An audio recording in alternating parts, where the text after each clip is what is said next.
اللہ کریم نے قرآن مجید میں فرمایا ہے کہ لَقَدْ مَنَّ اللَّهُ عَلَى الْمُؤْمِنِينَ إِذْ بَعَثَ فِيهِمْ رَسُولًا، فرمایا تحقیق اللہ نے مومنوں پر احسان فرمایا ہے کہ انہیں اپنا رسول عطا فرمایا ہے۔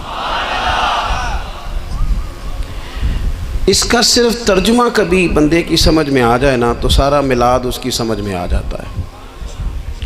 صرف اس آیت کا آسان سادہ ترجمہ اگر سمجھ لیا جائے کہ رب کہتا ہے میں نے احسان کیا تم پر، تمہیں اپنا رسول دے دیا ہے۔ وہ دو عالم کی رحمت ہیں، وہ جہاں چاہتے وہیں رہتے، یہ تو ان کی مہربانی ہے کہ یہ عالم پسند آیا۔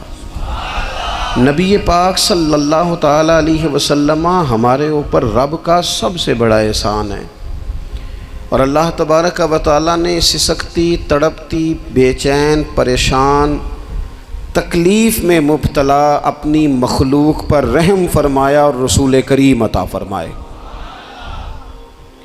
نبی پاک صلی اللہ تعالیٰ علیہ وسلم کی تشریف آوری نے ایک ایک ذرے پر احسان کیا، حضور سے ایک ایک نگر، ایک ایک پتا فیضیاب ہوا، لیکن بعض چیزیں ایسی ہیں جنہیں خصوصی طور پر سرکار نے نوازا، بعض معاملات پر خاص کرم نوازی حضور نے فرمائی۔ ایک اہم مسئلہ ہے عقیدے کا مسئلہ۔ جس بندے کا کوئی عقیدہ نہیں نہ ہوتا، کوئی نظریہ نہیں ہوتا، کوئی اس شخص کا خاص مزاج نہیں ہوتا سمجھنے والا، ماننے والا، وہ بندہ بھی بیچارہ کوئی زندگی کا لطف نہیں اٹھا پاتا۔ اس کا کوئی نظریہ ہی نہیں ہے، کوئی سوچ ہی نہیں ہے، کوئی اس کی فکر ہی نہیں ہے اس نے کس طرف جانا ہے۔ عقیدہ نہ ہو بندے کا، یعنی دنیا میں معاذ اللہ کچھ ایسے لوگ پائے جاتے ہیں جو سرے سے اللہ تعالیٰ کوئی نہیں مانتے، زندگی کیسے گزرے گی؟ وہ اپنی توجہات کا قبلہ کسے بنائیں گے؟ اور پھر دنیا میں کچھ لوگ ایسے گزرے جو کئی خداؤں کے قائل، کئی، اور پھر اہل عرب کا تو یہ حال کہ 360 بتوں کے سامنے جھکتے۔ مجھے بتائیے جس بندے کو یہی خبر نہ ہو میرا خالق اور مالک کون ہے، جس کو یہی پتہ نہ ہو کہ میرا رزق کہاں سے آتا ہے، میں نے مانگنا کہاں سے ہے، جس سے یہ خبر ہی نہ ہو کہ میری دعاؤں کا رخ کس طرف ہونا چاہیے، اس کی بھی کوئی زندگی ہے؟ نبی پاک علیہ السلام نے سب سے بڑا احسان یہ فرمایا ہے کہ ہمیں عقیدہ توحید سکھایا ہے۔ حضور نے ہمیں ہر جگہ سے چھڑا کے رب کریم کی بارگاہ میں سجدہ کرنے کا حکم دیا ہے۔ عرب کے لوگ جو تھے وہ بڑی بڑی وہم کا شکار تھے، بڑی بڑی اوہام پرستی کا شکار تھے۔ یہ آج کل بھی وہم بہت زیادہ ہے نوجوانوں میں، یعنی کوئی فیصلہ پکا ہے ہی نہیں، کوئی پکی بات ہی نہیں کرتے، یہ کر لوں کہ نہ کروں، اگر آپ کہتے ہیں تو کر لیتا ہوں، ویسے اس میں فلانی کمزوری بھی ہے، اور اگر میں نے نہ کیا تو فلاں مشکل بھی ہے۔ بھئی جس بندے نے قوت فیصلہ ہی نہیں پائی، اس نے ارادہ ہی پکا نہیں کیا کہ اس نے کدھر جانا ہے، تو وہ سفر کیسے کرے گا؟ سفر تو اس بندے کا مکمل ہوتا ہے جو سفر شروع کرتا ہے۔ عرب کے لوگ بھی بڑے بڑے اوہام پرستی کا قائل تھے۔ وہ جب قربانیاں کرتے تھے تو ان کا گوشت لا کے کعبے کی دیواروں کے ساتھ ملا کرتے تھے، یہ قبولیت کی علامت ہے۔ سارے کپڑے اتار کے کعبے کا طواف کرتے تھے، جب احرام باندھ لیتے، حج عمرے کا ارادہ کرتے تو دروازوں سے داخل نہیں ہوتے تھے۔ وہ کہتے تھے کہ دروازے گناہگار ہیں اور ہم چونکہ اب نیک کام کر رہے ہیں لہذا اوپر سے ہو کے آئیں گے۔ رسول کریم علیہ السلام نے انہیں ان سارے وہموں سے، ساری پریشانیوں سے، ان ساری بدشگونیوں سے نکال کے کہا اللہ تمہارا مالک ہے، اللہ تمہارا محافظ ہے، ہوگا وہ جو رب چاہے گا۔ ذرا سی بات پہ سہم جانا، ذرا سی بات پہ ڈر جانا۔ حضور نے لوگوں کو قوت فیصلہ عطا کی، اور اتنی بڑی قوت فیصلہ حضور نے دی کہ کل تک جو فیصلہ کر نہیں نہ پا رہے تھے، آج انہوں نے اس طرح کے فیصلے کیے کہ اپنی ساری کی ساری اولادیں لے کر وہ میدانوں میں کھڑے ہو گئے۔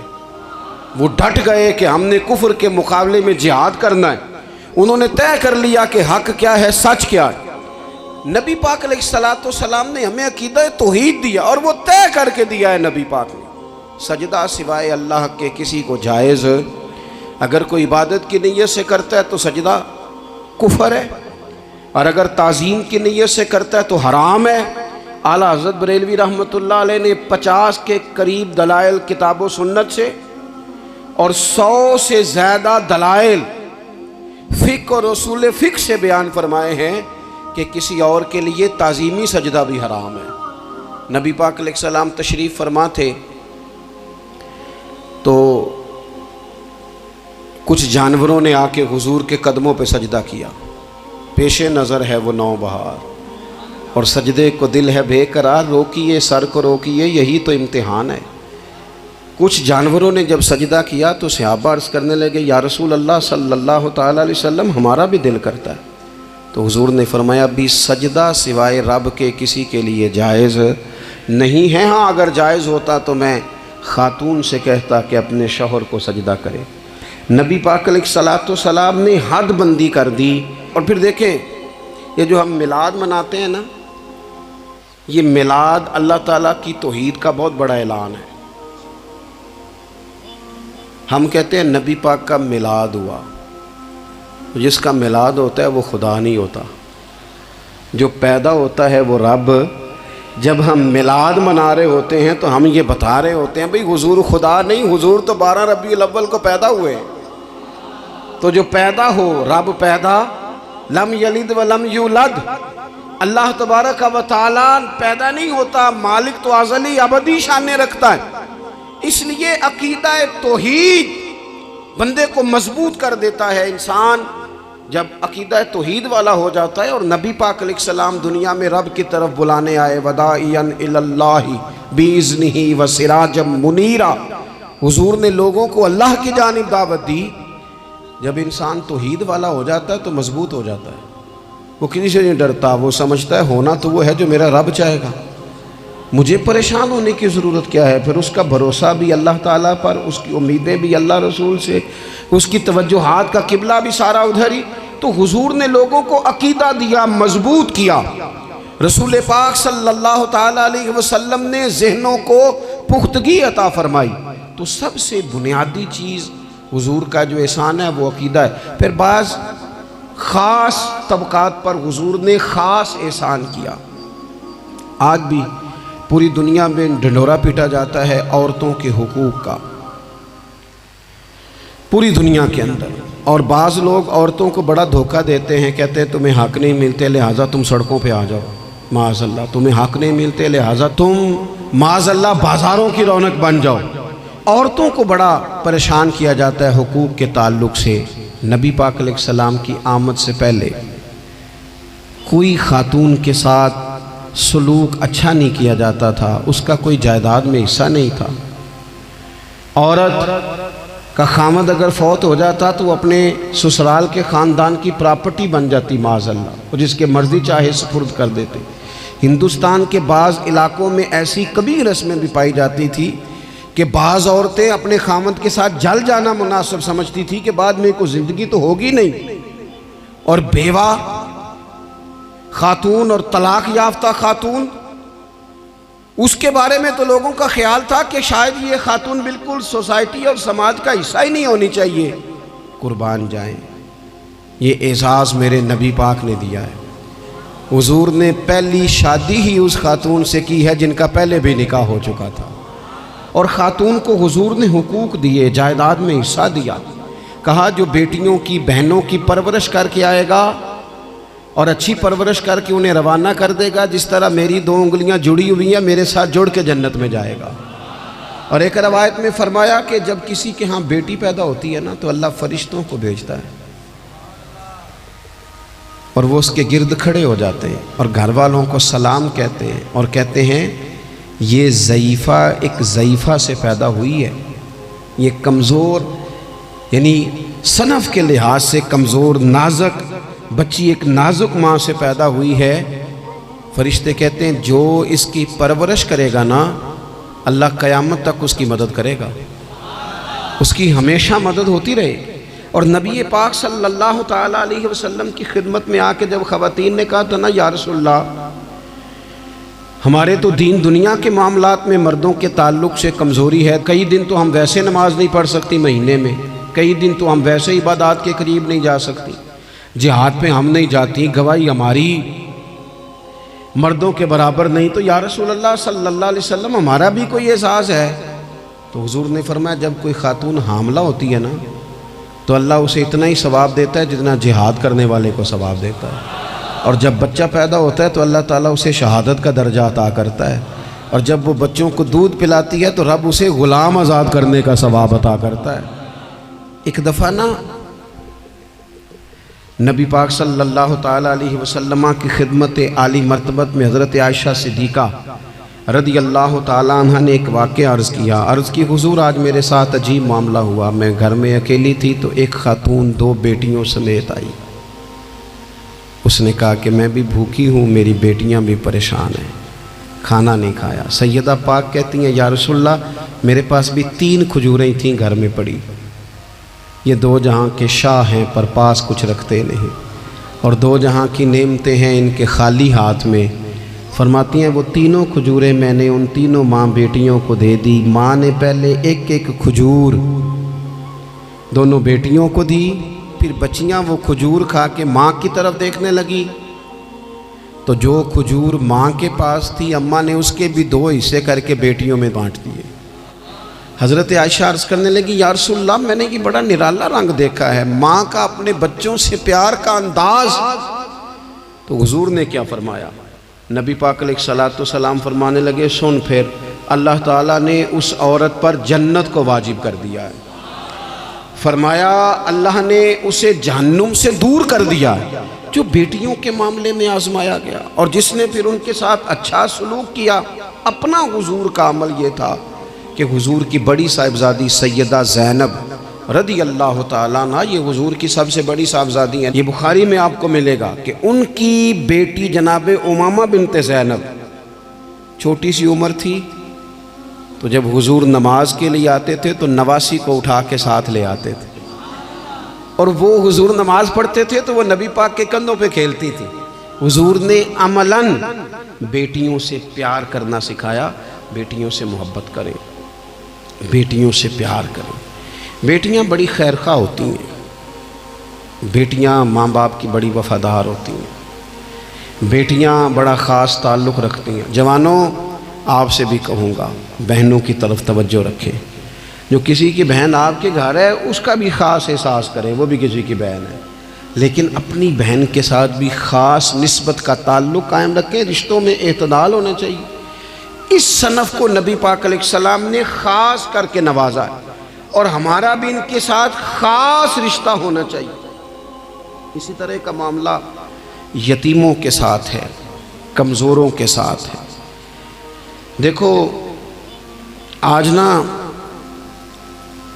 ہمارے ہاں کمزوروں، غریبوں، مسکینوں، یتیموں کی مدد تو کی جاتی ہے، لیکن انہیں لوگ اپنے ماحول کا حصہ نہیں بناتے۔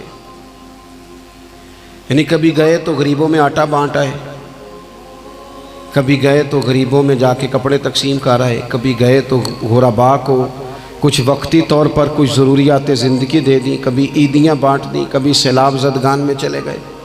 غرباء کو کچھ نہ کچھ صدقات تو دے دیے جاتے ہیں، ان پر کچھ خیرات تو کر دیا جاتا ہے، لیکن انہیں سوسائٹی کا ماحول کا حصہ نہیں بنایا جاتا۔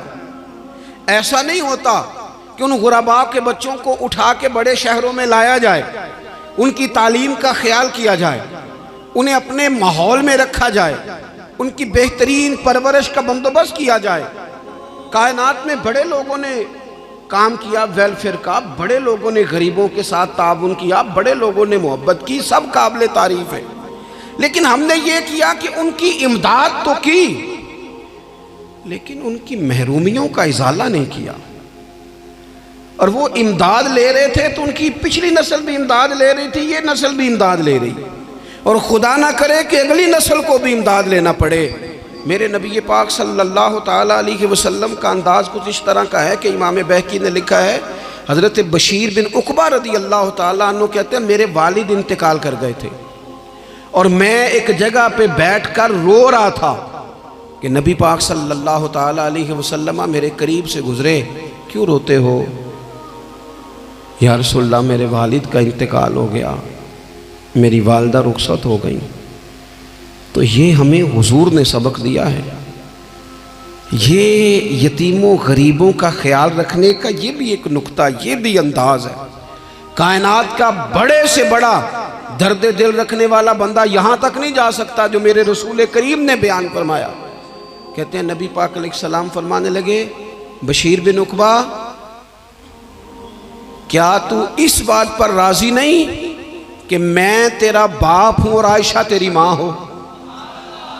آنا تجھے ہم شامل کر لیں اپنے گھرانے میں، آ جانا، مکمل تیرے معاملات کا خیال کیا جائے، تو آ جا۔ اتنا بڑا درجہ نبی پاک نے تو حضرت سلمان فارسی کے بارے میں بھی فرمایا کہ میں نے انہیں اپنی اہل بیت میں شامل کر لیا۔ رسول اللہ صلی اللہ تعالیٰ علیہ وسلم غرباء کے لیے، مساکین کے لیے، یتیموں کے لیے، ناداروں کے لیے جو خاص احسان بن کے آئے، وہ یہ والا لہجہ نہیں کہ ہم مطمئن ہو گئے کہ ٹھیک ہے ہم گئے تو تھے، اتنے پیکٹ بانٹ تو آئے، اتنا کچھ ہم نے دے تو دیا، فلانا کام کر تو لیا، اور وہ بھی کب تک کیا؟ جب تک خبریں تیز تھیں۔ ہمارے ملک میں سیلاب آیا، میڈیا نے خبر دی، شور ہوا، لوگوں نے بڑی کوشش کی، الحمدللہ بڑے اچھے جذبات کا اظہار کیا، ڈھیر سارے لوگ وہاں گئے۔ میں آپ سے پوچھتا ہوں کہ کیا سیلاب زدگان سارے اپنے اپنے گھروں میں چلے گئے؟ ان کے گھر بن گئے؟ لیکن ہمارے جذبے کیوں ٹھنڈے ہو گئے؟ اس لیے کہ خبریں ٹھنڈی ہو گئی۔ ہم تو چلتے ہیں ٹرینڈ کے ساتھ کہ آج کل ٹرینڈ کیا ہے، اگر خبر ادھر کی ہے تو ذوق ادھر کا ہے، خبر ادھر کی ہے تو ذوق ادھر کا ہے۔ دیر پا کام کرنا اور خاص جذبات پیدا کرنا ان لوگوں کے لیے۔ حضرت سیدنا عبداللہ بن ابی اوفا رضی اللہ تعالیٰ عنہ روایت کرتے ہیں، ایک یتیم بچہ آیا تھا، اس نے عرض کی حضور میری ماں بھی بھوکی ہے اور میری ایک ہمشیرہ ہے وہ بھی بھوکی ہے، اے روٹی دا دکھ نہ پوچھو، روٹی تے بندہ کھا جاندی دے۔ یہ جو بھوک ہوتی ہے نا، بھوک، بہت سارے لوگ نا، میں ایک شادی میں تھا تو وہاں ایک دو لوگ کھانا کھا رہے تھے، تو بعض لوگ انہیں دیکھ دیکھ کے مذاق کر رہے تھے، ویڈیو بنا رہے تھے، کہتے دیکھو کھانا ہی نہیں آتا، کیا انداز ہے، سارا ان کا منہ جو ہے وہ کھانے سے بھر گیا، ہاتھ دیکھو کہاں تک ان کے لتھڑ گئے، کیا انداز ہے۔ تو میں نے کہا تم ان کے کپڑے بھی تو دیکھو نا، انداز، بیٹھنا اٹھنا، کپڑے پہننا، یہ غریبی کا پتہ دیتے ہیں۔ بھوک جب تیز لگی ہو پھر کھانے کے آداب لوگوں کو یاد نہیں رہتے۔ غربت نے میرے بچوں کو تہذیب سکھا دی، اب وہ سہمے ہوئے رہتے ہیں، شرارت نہیں کرتے۔ وہ عزیز، ہوتا یہ ہے کہ جب انسان کو بھوک شدید لگی ہو نا، پھر اسے ڈاکٹر کی ہدایات نہیں یاد رہتی، پھر تو پیٹ کی آگ بجھانے کو لوگ دوڑتے ہیں۔ تو کہتے ہیں اس بچے نے آ کے عرض کی، یا رسول اللہ صلی اللہ تعالیٰ علیہ وسلم ماں بھی بھوکی ہے، بہن بھی بھوکی ہے۔ حضور نے نا اسے 21 کھجوریں عطا فرمائیں، فرمایا 7 تیری، 7 تیری بہن کی، 7 تیری والدہ کی۔ اور یہ حضور نے 21 کھجوریں دی ہیں، یہ نبی پاک نے 21 دی ہیں۔ ہاں یہ حضور نے 21 دی، اور حضور تو اشارہ بھی کر دینا تو پھر روٹی ساری زندگی ختم نہیں ہوتی۔ وہ حضرت ابو ہریرہ کو بھی ملی تھی، فرماتے ہیں میں کئی سال کھاتا رہا، 1 کلو کھجوریں تھی پر ختم ہی نہیں ہوئی۔ 21 کھجوریں حضور نے دیں۔ حضرت معاذ بن جبل رضی اللہ تعالیٰ عنہ اٹھے اور دوڑ کے جا کے نا اس یتیم کے سر پہ ہاتھ پھیرا اور کہنے لگے پتر اللہ تجھے اپنے والد کا جانشین بنائے۔ تو حضور فرمانے لگے معاذ یہ تم نے کیا کیا؟ عرض کی حضور اس بچے کی بات سن کے میرا دل بھر آیا ہے، محبت نے انگڑائی لی ہے تو میں نے یتیم کے سر پہ ہاتھ پھیرا ہے، یہ دیکھو حضور کا رشتہ۔ نبی کریم فرمانے لگے سن پھر جس نے کسی یتیم کے سر پر محبت سے ہاتھ ہی پھیر دیا نا تو اللہ ہر بال کے بدلے اسے ایک نیکی بھی عطا کرے گا، ایک گناہ بھی معاف کرے گا اور ایک درجہ بھی بلند فرمائے گا۔ چلو ہاتھ ہی پھیر دیا، تو نے کچھ تو کیا یتیم کے ساتھ، تیرا کوئی تو اس سے رشتہ ہوا۔ اور تیسرا طبقہ ہے غلاموں کا، مسکینوں کا، غریبوں کا۔ میں اور آپ اس ملک میں رہتے ہیں جہاں کچھ لوگوں کو کھانا بھی نہیں وقت پہ ملتا، اور کچھ لوگ 5 لاکھ روپیہ گاڑی کا اس لیے اضافی دے دیتے ہیں کہ مجھے ذرا نا نیو ماڈل جلدی چاہیے۔ یعنی ایک طرف ملک کی حالت یہ ہے کہ بعض لوگوں کے پاس پیسے نہیں ہیں کہ بچوں کی فیس بھر سکے، لیکن دوسری طرف حال یہ ہے کہ نئے ماڈل کا موبائل اگر مارکیٹ میں آتا ہے تو وہ ختم ہو جاتا ہے، ملتا ہی نہیں، وہ شارٹ ہو جاتا ہے۔ کچھ لوگوں نے اس طرح کیا ہے کہ انہوں نے یہ سمجھا ہے کہ دولت شاید موج کرنے کے لیے ہمیں دی گئی ہے، ہم طرح طرح کے کھانے کھائیں، طرح طرح سے چیزیں اوڑھیں، طرح طرح کے معاملات کریں۔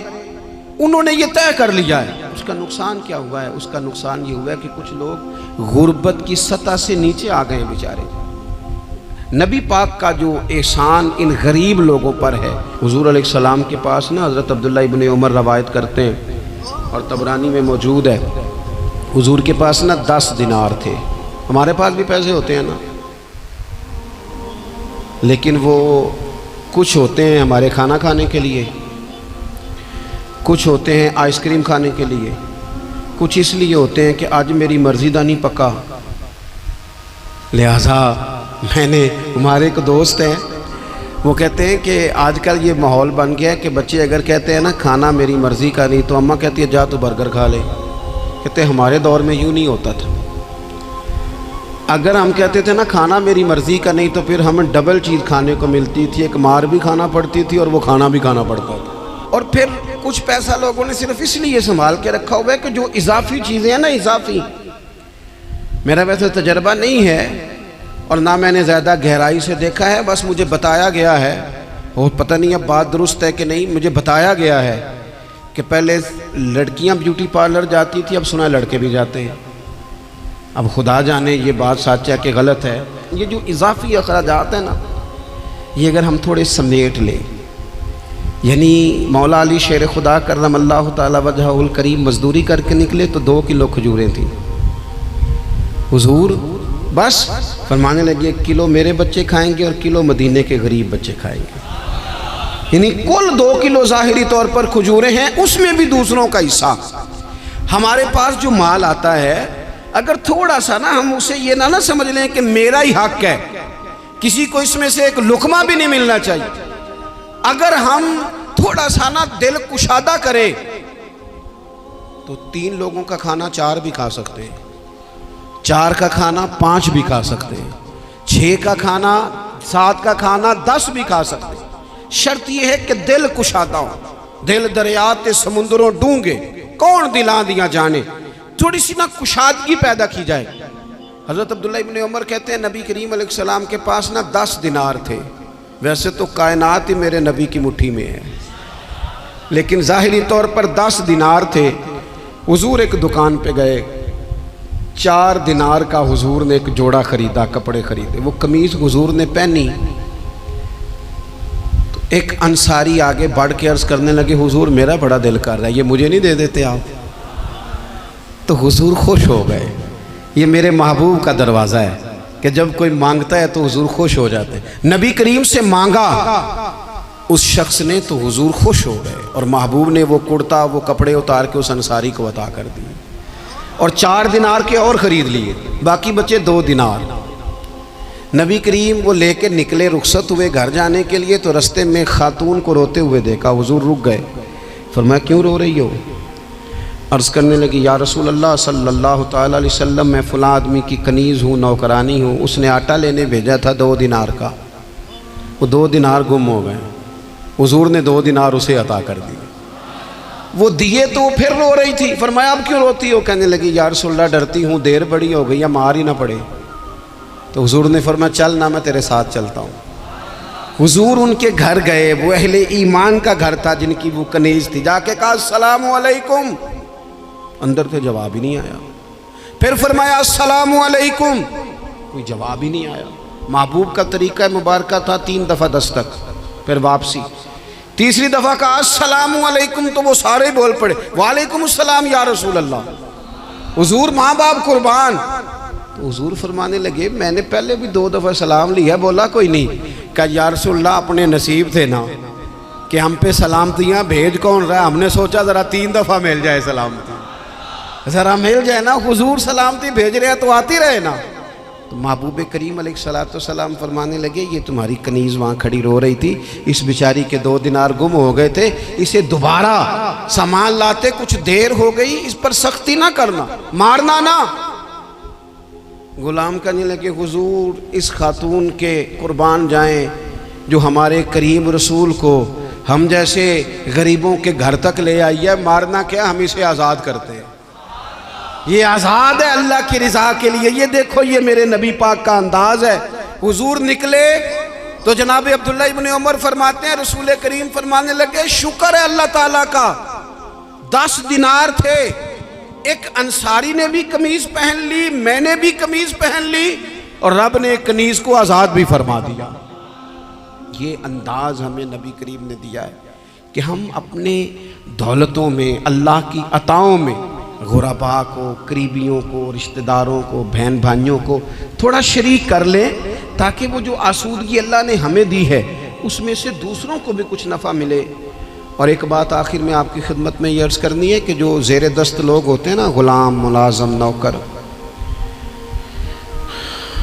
آپ اپنی زندگی کے مسائل دیکھ لیں، جن لوگوں کے پاس لاکھوں آتا ہے کبھی ہزاروں آنے لگ جائے تو پریشان ہو جاتے ہیں، تو جن کے پاس صرف سینکڑوں ہوتے ہیں، تو ایسا تو نہیں کہ آپ ہی ٹینشن میں ہیں اور آپ ہی کو غصہ آتا ہے، وہ بیچارہ کبھی نوکر بھی تو ٹینشن میں ہو سکتا ہے نا، ملازم کو بھی تو کبھی ٹینشن ہوتی ہے نا، اس کے ساتھ بھی تو مسائل وابستہ ہے نا۔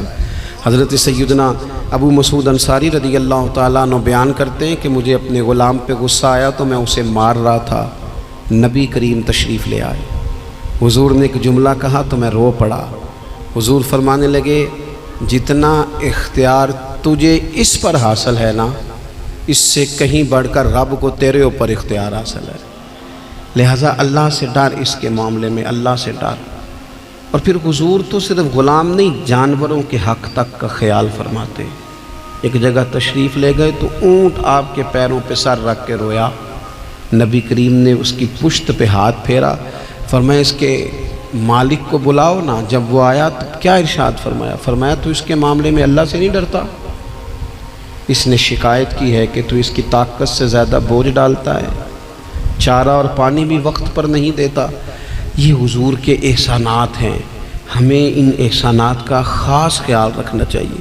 اور یہ جو ایام ہے عید میلاد النبی کے، ان ایام میں بالخصوص ہمیں غریبوں کے ساتھ، یتیموں کے ساتھ، بیواؤں کے ساتھ، مساکین کے ساتھ، لاچاروں کے ساتھ اس لحاظ سے زیادہ مدد کرنی چاہیے کہ میرے رسول پاک انہی کے لیے تو زیادہ رحمت بن کے آئے، انہی کا تو محبوب نے خیال زیادہ فرمایا، انہی کے بارے میں تو ہمیں تلقین زیادہ فرمائی۔ وہ اپنے پرائے کا غم کھانے والا، مرادیں غریبوں کی برلانے والا، مصیبت میں غیروں کے کام آنے والا، وہ نبیوں میں رحمت لقب پانے والا۔ تو نبی پاک علیہ السلام کے غلاموں، یہ ہمیں سیکھنا ہے، اس پر ہمیں عمل کرنا ہے۔ اللہ کریم کی بارگاہ میں دعا ہے اللہ ہماری حاضری کو قبول فرمائے۔ آخر دعوانا ان الحمدللہ۔